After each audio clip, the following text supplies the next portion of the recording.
बिस्मिल्लाहिर्रहमानिर्रहीम। सुल्तान सलाहुद्दीन अय्यूबी 1138 में तुकरेत में पैदा हुए। उनके बाप का नाम नजमुद्दीन अय्यूब था, जो किला तुकरेत का हाकिम था। ऐन इस मौके पर जब सुल्तान की पैदाइश हुई, उनके बाप को उसके ओहदे से फारग कर दिया गया। सुल्तान का बचपन और जवानी का इब्तदाई दौर दमिश्क और बलबक में गुजरा, जहाँ उनका बाप पहले इमादुद्दीन और फिर नूरुद्दीन ज़ंगी के मतहत उन इलाकों का गवर्नर रह चुका था। सुल्तान ने बलबक के दीनी मदरसों और दमिश्क की जामिया मस्जिद में तालीम हासिल की। सुल्तान को बचपन से ही दीनी तालीम हासिल करने का बेहद शौक था। उन दिनों सलीबियों से मुसलमानों की जंगें जोरों पर थी और नूरुद्दीन ज़ंगी ने के कारनामों ने कामयाबियों के झंडे गाड़ दिए थे। सलाहुद्दीन अय्यूबी की मुजाहिदाना ज़िंदगी का आगाज़ नूरुद्दीन ज़ंगी के दरबार से ही हुआ था। 25 साल की उम्र तक सुल्तान ने गुमनामी मगर पकीज़ा और बेदाग ज़िंदगी गुजारी। नूरुद्दीन ज़ंगी के दरबार में सुल्तान सलाहुद्दीन का चाचा शेर सिपहसालार था। जब उसे मिस्र की मुहिम पर भेजा गया तो उसने अपने भतीजे का जज्बा जहाद देखकर उसे भी मुहिम पर अपने साथ ले लिया।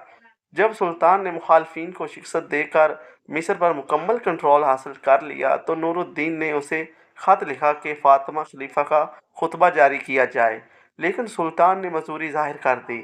थोड़े अरसे बाद आसन फ़ातिमा का इंतकाल हो गया। उसके साथ ही फ़ातिमा ख़ानदान से जब कोई भी हुकूमत का दावेदार ना रहा तो उन हालात में 567 हिजरी में मिस्र में अय्यूबी हुकूमत की बुनियाद पड़ी। इधर नूरुद्दीन ज़ंगी की वफ़ात के बाद उसका बेटा जाननशीन बना, मगर कम उम्री की वजह से अमरा और वज़रा में इक़्तिदार के हसूल के लिए जंग छिड़ गई और इस तरह अताबकी ख़ानदान की हुक्मरानी का शिराज़ा बिखर गया और आखिरकार सुल्तान सलाहुद्दीन ने अनाने हुकूमत संभाल ली। दमिश्क में सादुद्दीन की हुकूमत कायम हुई, मगर इस कदर कमज़ोर थी कि सलीबियों से मुकाबला करने की अहलियत न रखती थी। इन हालात के पेश नज़र सुल्तान ने अहले दमिश्क की दावत कबूल कर ली और वो पूरे इलाके को सलीबियों से पाक करना चाहता था, मगर अंदरूनी हालात की खराबी और ईसाई हुक्मरानों की मुसालत उसके आड़े आ रही थी।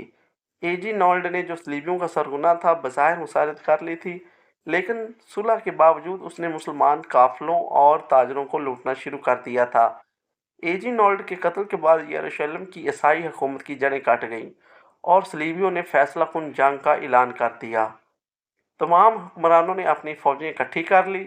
दूसरी तरफ सफूरिया और तिब्रिया के दरमियान सुल्तान ने पहले ही मुसलमान फ़ौजें मुतय्यन कर दी थी। जो ही वो सफूरिया से तिब्रिया की तरफ निकले, 583 हिजरी में इस्लामी और ईसाई फ़ौजों के दरमियान लोबिया के मुकाम पर ज़बरदस्त मुकाबला हुआ। सलीबियों ने हथियार डाल दिए और कोहा एथेन में जा पहुँचे और उस तरह पूरा फ़लस्तीन शुमाल में बैरूत से लेकर जनूब में गज़ा तक सुल्तान के कंट्रोल में आ गया। इस तरह 91 साल के तवील अरसा के बाद सुल्तान सलाहुद्दीन अय्यूबी एक अजीम फ़ातह की हिम्मत से बैतुल मुक़द्दस इसके हकीकी पासबानों के कब्ज़े में आ गया।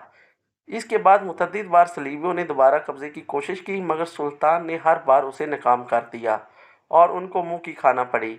बैतुल मुक़द्दस पर सुल्तान की अमलदारी ने पूरे यूरोप के मजहबी जज्बात को इस कदर भड़का दिया कि यूरोप के 3 बादशाहों, इंग्लिस्तान के बादशाह रिचर्ड, फ्रांस की ऑगस्टन और जर्मनी के फ्रेडरिक बारबरोसा ने मुतहदा फ़ौजें तैयार की, जो बहरा रूम से अक्का तक पहुँच गई। सुल्तान ने उनसे नवरदा आज़मा होने के लिए इस्लामी ममालिक के हुक्मरानों से मदद तलब की, जो ना मिल सकी और आखिरकार उसे खुद ही मुकाबला करना पड़ा। अक्का और अस्कलान के करीब 3 साल तक ये जंगें जारी रहीं। आखिरकार एक दिन जर्मनी का बादशाह फ्रेडरिक बारबरोसा दरियाए अबूर करते हुए डूबकर मर गया और उसकी फ़ौज के हौसले पस्त हो गए। उधर बादशाह इंग्लिस्तान और फ्रांस बीमार हो जाने पर सुलह की दरख्वास्त कर दी। अक्का और अस्कलान के साहिली इलाकों के कब्ज़े को तस्लीम कर लिया। उनको बैतुल मुक़द्दस की ज़ियारत की इजाज़त दे दी गई और इस तरह 100 साला जंग का 588 हिजरी में ख़ात्मा हो गया। सुल्तान सलाहुद्दीन अय्यूबी ना सिर्फ इस्लाम का सिपाही था, बल्कि एक अजीम फ़ातिह, अजीम इंसान था और फराख दिली भी उसका कोई सानी ना था। अमूमन ये ख्याल किया जाता है कि जो जंगें मजहबी बुनियादों पर लड़ी जाएं वो अमूमन आरसी इंतकाम से लबरेज होती हैं और बाज़ औक़ात फ़ातिहीन सब्र का दामन छोड़ देते हैं।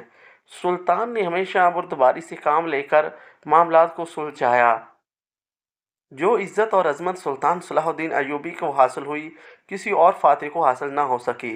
بیت المقدس کی فتح بھی اس عظیم انسان اور مجاہد اعظم کی فراخ دلی اور عظمت کا ثبوت ہے، جس نے بیت المقدس اور عالم اسلام کا تحفظ کر کے مسلمانوں کے کھوئے ہوئے وقار اور عظمت کو دوبارہ بحال کیا۔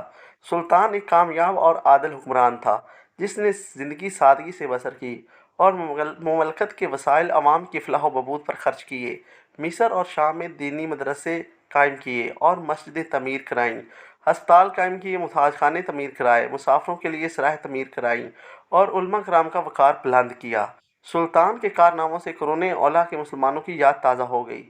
وہ ایک راس العقیدہ پکا مسلمان تھا۔ جنگی کارناموں اور سیرت کی وجہ سے سلطان صلاح الدین ایوبی کا نام مجاہد اسلام کے طور پر ہمیشہ قائم رہے گا۔ مسلسل حالت جنگ کی وجہ سے سلطان کی صحت خراب ہو گئی اور آخرکار بخار کی وجہ سے اس نے 55 سال کی عمر میں 4 مارچ 1193 کو جان افرین یعنی کہ انتقال کر